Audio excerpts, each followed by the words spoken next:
Salut, c'est Drico. On se retrouve pour une nouvelle vidéo pour la suite de ma série Déballage Mystère.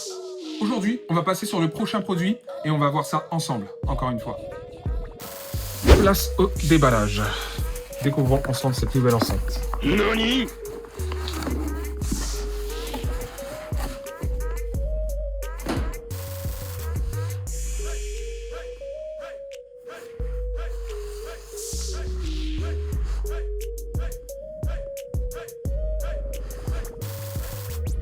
Comme on peut le voir, petite ouverture facile. Hein. Moi qui allais chercher les ciseaux.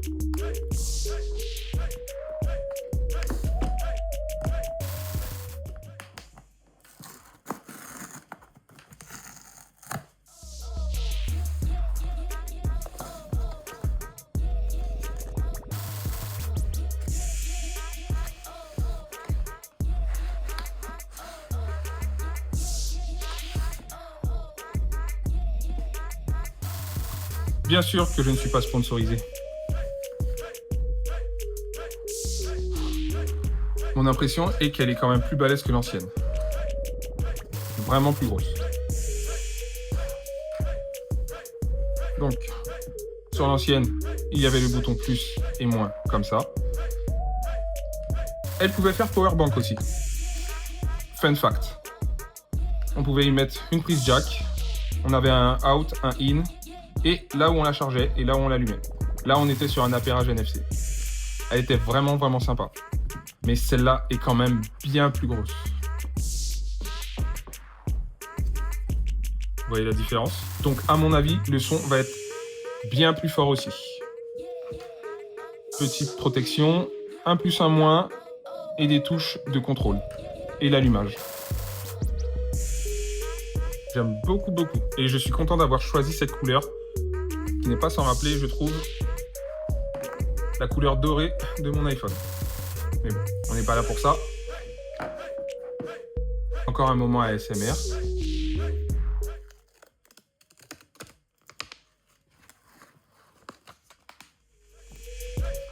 Qui nous laisse découvrir l'endroit où ça va être chargé. À chaque fois que je pars du poids, là, forcément, vu la taille, elle est bien plus lourde. Dans le reste du carton, on va les mettre de côté pour l'instant. Déjà, je trouve sympa cette forme de carton qui peut servir de support.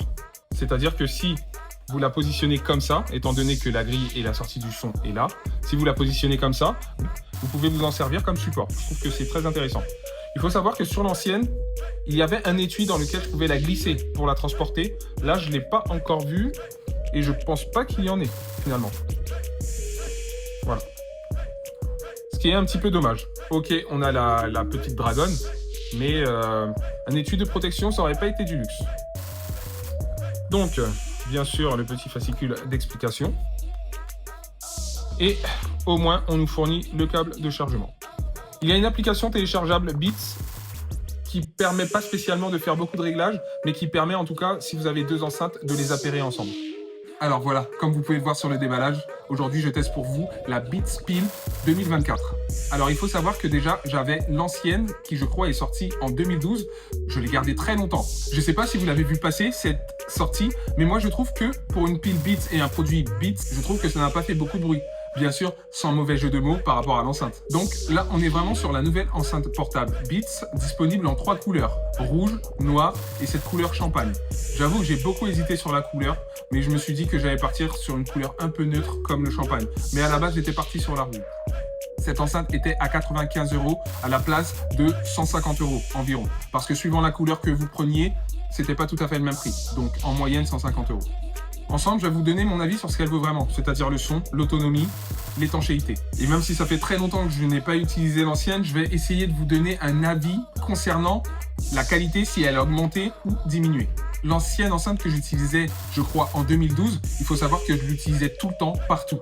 Et je pense que c'est ça qui a fait qu'elle a fini HS. Donc voilà une présentation de l'enceinte qui est IP67, c'est-à-dire résistante à l'eau. Donc si vous l'immergez, il n'y aura pas de problème. Le premier appairage est très facile. En plus, il faut savoir que Beats a été racheté par Apple. Donc, si vous êtes dans l'écosystème Apple, lorsque vous allez vouloir appairer ce genre de produit, il va être très facilement reconnu par vos produits Apple.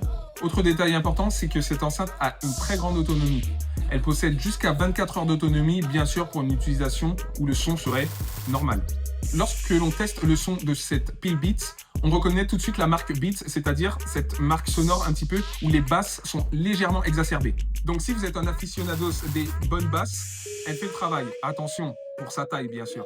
Avec cette enceinte, il n'y a pas d'application pour pouvoir régler les égaliseurs, pour pouvoir éventuellement baisser les basses, augmenter les aigus ou ce genre de réglage. Cette enceinte est petite mais assez costaud pour pouvoir sonoriser des bons espaces comme un salon, je pense, d'environ 50 à 70 mètres carrés. On va passer aux points positifs et aux points négatifs. Je vais d'abord commencer par les points positifs. Pour sa taille et surtout au prix promo où je l'ai obtenu, franchement c'est une très bonne enceinte, elle fait bien le job et je retrouve enfin une enceinte digne de ce nom. Autre point positif, son étanchéité. Vraiment l'ancienne, je pense encore une fois que c'est ça qui a fait qu'elle n'a pas fait long feu. Enfin je dis qu'elle n'a pas fait long feu, c'est faux, elle a duré quand même très longtemps, mais je pense qu'à force de l'utiliser dans toutes les conditions, elle n'a pas supporté. Encore une fois, sa taille permet de la transporter un petit peu partout, donc ça va être vraiment pratique dans vos déplacements. D'ailleurs, autre point positif en parlant de déplacement, son autonomie va vous ravir. Avec cette autonomie, l'avantage c'est que même si vous n'avez pas votre chargeur, vous pouvez vous assurer de la charger avant de partir. Je ne sais pas si vous partez toute la journée en pique-nique ou à la plage et être tranquille pour toute la journée, sans avoir peur bien sûr de manquer de batterie et donc d'ambiance. Il est possible aussi d'appairer deux enceintes différentes de la même marque. JBL fait ça aussi depuis longtemps.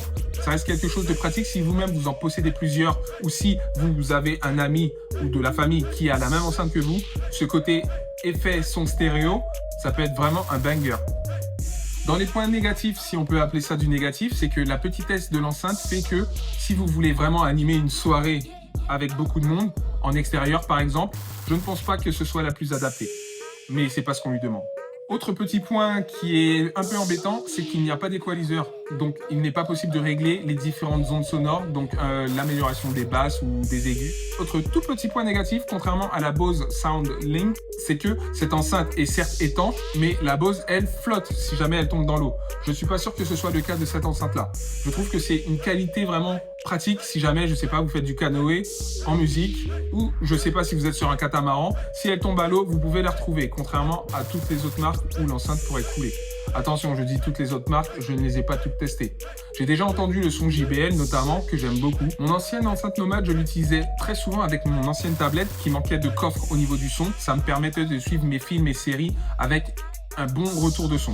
Là, avec cette tablette, je ne sais pas encore comment je vais l'utiliser. Je sais que pendant ma douche, oui, mais avec cette tablette, je ne sais pas si je vais l'utiliser parce que le son de la tablette est déjà très très bon. Maintenant, avec la finesse de la tablette, il est clair que l'enceinte offrira un meilleur coffre globalement, notamment au niveau des basses. Donc en résumé et en conclusion, ça reste une très très bonne enceinte, mais attention, tous les amateurs de son hi-fi ou les mélomanes, ça ne sera pas une enceinte pour vous.